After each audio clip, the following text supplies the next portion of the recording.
Nandito po tayo ngayon guys sa papuntang Pabutangyan. Alam niyo po ba guys na isa po itong lugar po na ito na matatagpuan po dito ang iba't ibang klase po ng mga kabundukan. At alam niyo po rin po ba guys na dito rin po nag-umpisa? Bakit ako nakaisip mag-vlog? Kasi po, nung unang punta ko po dito ay nakita ko na po ang kagandahan ng lugar po na ito. Naisip ko po guys, bakit hindi ko i-vlog ang lugar na ito sapagkat ito po ay pwedeng makilala at maging isa po sa tourist spot ng San Francisco, Quezon. Dito po guys matatagpuan po ang iba't ibang klase po ng kabundukan na napakaganda at pwede po ninyong puntahan.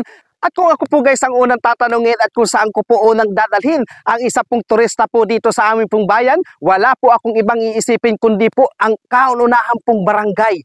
Ito pong Butangyan. Sapagkat dito lamang po sa highway pa lamang po makikita nyo na po ang iba't ibang klase po ng kabundukang napakaganda. Ayan, mawiwili po talaga guys ang turista kapag napasyal po sila dito. Kasi guys, dito po sa Butangyan, sobrang kakaiba. Sapagkat dito pa lang po sa highway, kapag tumingin ka dito sa kabila na ito, makikita nyo po yung mga bundok na magaganda. And then dito sa kabila, ganun rin po. Ito pala sa ating pong pinipistuhan guys, makikita nyo na po ang ating pong background. Ayan, isa rin po ito sa napakaganda pong tingnan. Narito po tayo sa highway ha.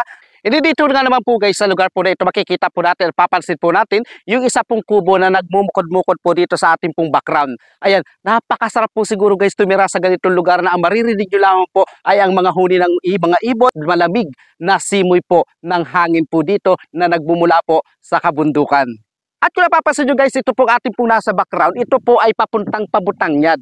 Okay, at dito naman po sa ating pinipistuhan ay matatanaw na po natin mula dito yung dagat dito sa mismong lugar na ito. Sa sobrang napakaganda at napakataas po ng lugar na ito at tanaw na tanaw po natin ang iba't iba pong lugar na matatagpuan po dito sa Butangyan. Nakakawili at napakaganda po tingnan at talagang kapag kayo po ay meron po mga problema sa buhay, pwede po kayo magpaalis muna pangsamantala po ng inyo po mga problema sa mga ganitong lugar po. Ayan, hindi po kayo guys masyado mapapagod sapagkat nakita nyo naman po na rito lamang po dito sa pinakang highway po na ito ay tanggal na po ang inyo po mga iniisip pangsamantala. At dito nga po guys, ayaw ako po ay pansamantala po magpapaalam na sa awa po ng Panginoon tayo po ay magbabalik bukas. Ayan, sana po ay nasihan po kayo sa ating pong ipinakitang video for today. Ayan, huwag pong kalimutan po ang pag-follow and then pakishare naman po and then paki-like ng ating pong video para naman po tuloy-tuloy po ang ating pong pag-upload ng ating pong video sa araw-araw. Magandang araw po. God bless you all.